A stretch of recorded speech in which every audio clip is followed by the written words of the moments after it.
বাংলাদেশে বাস করেন, যেই বাংলাদেশের প্রতিরক্ষা ব্যবস্থার দিকে যদি আপনি তাকান, আপনাকে আশাহত ছাড়ার কোনো কারণ নাই।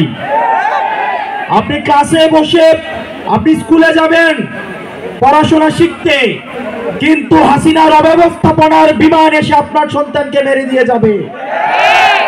আপনি যদি বাংলাদেশের মানচিত্রের দিকে তাকান, বাংলাদেশের মানচিত্র তিন দিক থেকে ঘিরে রয়েছে ভারত।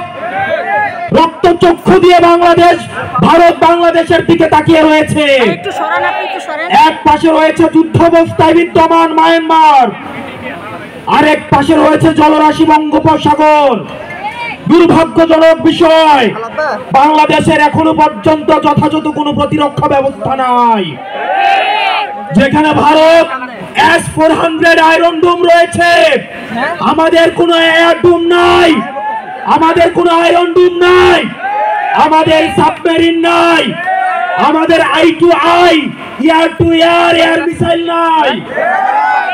আমরা ভারতের যে অস্ত্র রয়েছে, পার্শ্ববর্তী দেশের যে ধরনের প্রতিরক্ষা ব্যবস্থা রয়েছে, আমাদের বাংলাদেশের প্রতিরক্ষা ব্যবস্থা বলতে কিচ্ছু নাই। আমরা কথায় কথায় ভারতের সাথে আমরা যুদ্ধ ঘোষণা করি, মুখ দিয়ে যুদ্ধ হয় না। প্রিয় গাজীপুর